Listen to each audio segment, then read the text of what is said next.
Controlli alle scuole metal detector può essere utile, come suggeriva il ministro Valditara, il ministro dell'istruzione. Noi faremo tutto quello che è necessario sentendo tutti gli attori.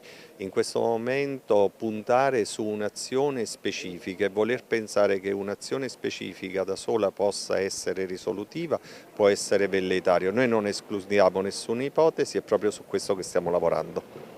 Dal pacchetto sicurezza annunciato dal governo per contrastare l'utilizzo di armi bianche da parte di giovani e Maranza, ai controlli nelle scuole con il metal detector, sino a quelli messi in campo ieri a Trieste, con le forze dell'ordine proprio davanti alle scuole e poi nelle piazze, alla caccia di droga e coltelli. Il prefetto Giuseppe Petronzi quindi dà la conferma. Si sta lavorando per arginare il sempre più crescente fenomeno della violenza giovanile e ciò che preoccupa, poiché è diventata consuetudine, è l'uso di armi da taglio per spaventare le vittime, se non addirittura rapinarle, come è successo nei giorni scorsi in pieno centro a Trieste sul Molo Audace, anche in quel caso protagonisti Maranza. Dal capoluogo regionale a Udine fino a Pordenone è quella che molti hanno ribattezzato la cultura del coltello. Sicuramente abbiamo una premura, quindi non smentiremo mai quelle che sono le preoccupazioni dei cittadini, che sono in primis le nostre.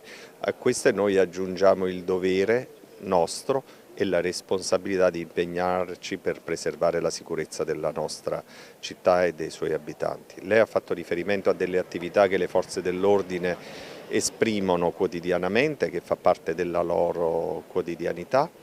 Io posso dire che dal punto di vista del Comitato dell'Ordine e della Sicurezza Pubblica i temi sono fortemente all'attenzione e in particolare nei prossimi giorni faremo un focus proprio su questi temi.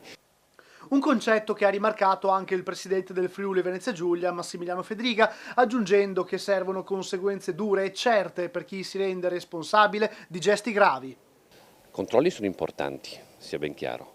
Dopo organizzativamente con i metal detector bisogna capire come fare, ma possono essere utili. La cosa che ne posso dire è che servono delle conseguenze. Io ho letto solo un articolo, quindi non voglio fare un'analisi superficiale di tutto, ma che il ragazzino preso con il coltello a scuola la conseguenza sia una punizione, per me è qualcosa di fuori dal mondo. Servono delle conseguenze dure, che ovviamente non distruggano la vita della persona o del bambino o del ragazzino coinvolto, ma però che delle conseguenze ci servono. Altrimenti se noi passiamo il concetto che uno porta il coltello a scuola e la conseguenza è una punizione, vuol dire che di fatto permettiamo comportamenti di questo tipo e sono pericolosi, abbiamo visto cosa è avvenuto.